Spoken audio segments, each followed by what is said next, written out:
सुनील प्रभूजीवर प्रश्नांचा भडीमार करण्यात आला आणि व्हीप कशा प्रकारे चुकीचा आहे असं दाखवण्याचा प्रयत्न त्यांच्या वकिलांकडून करण्यात आला। पुढे सुद्धा ही सुनावणी सुरू राहणार आहे, उलट तपासणी होणार आहे। एकंदरीत कसं बघता या सगळ्या सुनावणीवर? मुळात व्हीप चुकीचा आहे हे म्हणण्याचा अधिकार वकिलांना कधी आणि कोणी कुठच्या पक्षाने, जो पक्ष ज्या पक्षाचे प्रतोद व्हीप काढतात, हा व्हीप मुळात पक्षाचा पक्षादेश असतो आणि पक्षादेश हा त्या पक्षाच्या सदस्यांसाठी असतो। त्याचं पालन करण्याचे निर्देश असतात, त्याच्यामध्ये विशिष्ट भूमिका बजावायची असते आणि हा ज्या वेळेला प्रतोद तो व्हीप जारी करतो त्यावेळेला तो लागू होतो त्या पक्षाच्या सदस्यांवर आणि तो चुकीचा आहे किंवा त्याच्यावर कुठचा अशा रीतीने आक्षेप घेणं हे अधिकार कुठून कशा रीतीनं कुठच्या कायद्याअंतर्गत वकिलांना मिळाले हे ते त्यांनाच माहीत। ज्या पद्धतीने प्रश्न विचारले जात आहेत, ज्या पद्धतीने प्रश्न विचारले जात आहेत, व्हीपमध्ये फोर्जरी झाल्याचा आरोप केला गेला, याच्यावर व्हीप खोटा ठेवण्याचाच प्रयत्न आहे का? आदरणीय सर्वोच्च न्यायालयाने ज्या वेळेला हे प्रकरण म्हणजे संपूर्ण केस त्याच्यावर कन्क्लुजन्स दिली आणि त्याच्यावर स्पष्ट अशा प्रकारचे निर्देश दिले की महाराष्ट्र राज्याचे जे अध्यक्ष आहेत, स्पीकर आहेत, यांच्याजवळ हे प्रकरण जाते आणि त्यांनी यावर निर्णय करावा। त्या ह्याच्यामध्ये कन्क्लुजन्समध्ये बऱ्याचशा गोष्टी कन्क्लुजन्स म्हणून त्यांनी दिलेल्या केसच्या निर्णयामध्ये आहेत आणि तोच भाग स्कोप ठरतो या संपूर्ण ट्रायब्युनलसाठी।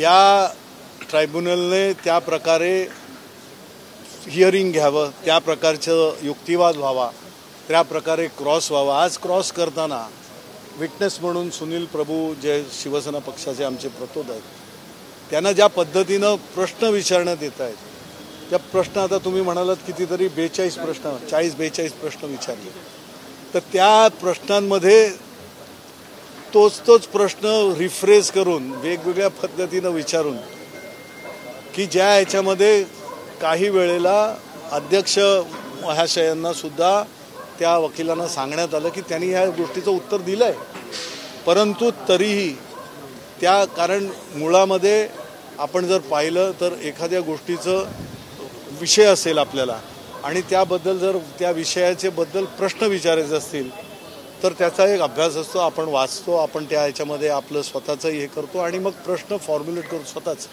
इथं आपण पाहिलं असेल तर ते वाचता फॉर्म्युलेट करतायत स्वतःच, म्हणजे इथं एक वाचलं, दुसरा परिच्छेद वाचला, तिसरा परिच्छेद वाचला, अशा प्रकारचं जे होतं आहे। त्यामुळे त्यांची तयारी स्वतःची कितपत आहे आणि जो प्रश्न ज्या प्रश्नामध्ये इरेलेव्हंट ज्याला आपण म्हणतो की ज्याचा संदर्भ आणि हे ते स्वतः हे होत नाही आहे, मग त्यामध्ये आपलं चातुर्य, ते वाक्चातुर्य किंवा हे दाखवणं वकील म्हणून या प्रकारचा एक केवलपणा एक्सरसाइज होताना दिसतोय आणि त्यावर भाष्य करणं बरोबर नाही, कारण न्यायप्रविष्ट आहे, आज लवाद आहेत, ते कुठच्याही गोष्टी त्यांना पाहिजे त्याप्रमाणे विचारू शकतात, परंतु सर्वसाधारण एक मत जे आपल्या एक याचं बनतं त्या ह्याच्यावरून तुम्ही तुमचे प्रश्न टोकदार बनवा, टोकदार उत्तरं मिळतील। तुम्ही जर प्रश्न फिरवत राहिला त्यामुळे हे होत आहे आणि त्या ह्याच्यातनं जर अशा प्रकारचं कुठेतरी हे असेल तर आम्ही स्पष्ट म्हणतोय की 31 डिसेंबरची जी तारीख सुप्रीम कोर्टाने दिलेली आहे त्या तारखेचं पालन व्हायला पाहिजे, याचं कुठेतरी भान ठेवलं पाहिजे। हे आज अध्यक्ष महोदयांनी दोनदा बोलून सुद्धा दाखवलं की हे दोन्ही अर्थात दोन्ही पक्षकारांना, तर यामध्ये तुम्ही समोर क्रॉस करताना क्रॉसमध्ये कशा रीतीनं वेळ जर दिसतंय आणि त्या ह्याने तुम्ही जर एकच प्रश्न जर तुम्ही पाहिलं तर सिरीज ऑफ क्वेश्चन्स विचार तेच वेगवेगळ्या पद्धतीनं मिळून आणि शेवटी त्याला उत्तरही त्याप्रमाणेच हो नाही तुम्ही त्यांना विचारताय हे खरं आहे खोटं आहे आणि निगेटिव्ह म्हणजे बोलल्यानंतर ते बोलल्यामुळे हे खरं नाही आहे, अशा प्रकारचं जे हे चाललेलं आहे याच्यामध्ये कुठंतरी त्यांनी याचा बोध घेतला पाहिजे असं मला वाटतं की आणि त्या प्रकारचं जर झालं कारण आम्हाला याची उत्सुकता आहे, आम्हालाच नव्हे, पक्ष म्हणून नव्हे, पण या महाराष्ट्राला, या देशाला या बाबतीमधली उत्सुकता आहे. कारण नाही म्हटलं तरी या संपूर्ण निकालावर आपल्या लोकशाहीचं भवितव्य अवलंबून आहे आणि त्यामुळे याचं हे लवकरात लवकर व्हावं. एक सक्षम लोकशाही या देशाला आहे आणि ते आपण राबवतो आहोत असं प्रत्येक सामान्य माणसाला वाटलं पाहिजे. ते होणं फार गरजेचं आणि ते महाराष्ट्रातनं होईल अशी आम्हाला अपेक्षा आहे. 20 जून 2022ला मध्यरात्री जे सुनील प्रभू प्रचोदन यांनी जे पत्र काढलेलं आहे, व्हीप बजावलेला आहे, तो व्हीप आता कळीचा मुद्दा ठरतो का? कारण ते व्हीप जो आहे ते अपात्र ठरवण्याचा समोरून प्रयत्न केला जातो. तो कळीचा मुद्दा म्हणजे जे पालन केलेलं नाही त्यामुळे तर तिथे ते 10th शेड्यूल जे 10वं हे म्हणतात नाही 10th शेड्यूल जे आहे त्याला सूची 10th त्या 10th शेड्यूलचं जे काय उल्लंघन, जे काय व्हायोलेशन झालेलं आहे त्यामध्ये 21A आणि 21B दोन भाग आहेत. 21A हा सभागृहाच्या बाहेरचा म्हणजे विधिमंडळाच्या बाहेर जे केलेलं कृत्य असेल, जे पक्षाने दिलेले आदेश असतील, पक्षादेश असतील, जो व्हीप त्यांनी नाकारलेला आहे, ज्या ह्याच्यामध्ये त्यांना 2 मीटिंग्स बोलवलेल्या त्या ह्याला, तर नॅचरली ह्याचा व्हीप हा अधिकृत आहे.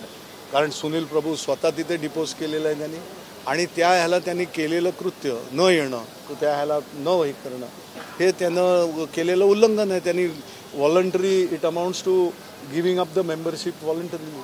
त्यामुळे स्वतः आपलं सभासदत्व आपण सोडून दिलेलं आहे पक्षाचं. ते जर ज्या पद्धतीने महेश जेठमलानी प्रश्न विचारत आहे, ज्या आक्रमकतेने आणि अग्रेसिव्हली सुनील प्रभूंनी स्वतः त्याच्यावरती आक्षेप घेतला की मी आरोपी नाही आहे, मी साक्षीदार आहे. कामतांनी सुद्धा आक्षेप घेतला, कुठेतरी साक्षीदार सुनील प्रभूंवरती दबाव टाकण्याचा प्रयत्न या मार्गाने जेठमलानी करतात. अर्थात ते दिसतंय, पण आम्ही त्या ह्याच्यावर कारण वकिलाला एक त्यांचं स्वतःचं हे असतं ज्या पद्धतीनं कसे प्रश्न विचारावेत, कसं हे करावं. पण ती महेश जेठमलानी साहेबांची एक स्टाईल असू शकते, त्या पद्धतीनं ते विचारतायत. परंतु कुठल्याही दबावाखाली सुनील प्रभू नाही आहेत. ते अगदी सक्षमपणे व्यवस्थित उत्तरं देत आहेत. कदाचित त्यांनी दिलेली उत्तरं एवढी प्रभावी आहेत की त्यापुढे ह्यांना प्रश्न पडतो की आता मी काय विचारावं, आणि त्यामुळे ते त्यांचं हे सोडून कुठेतरी अशा प्रकारचं हे करतायत.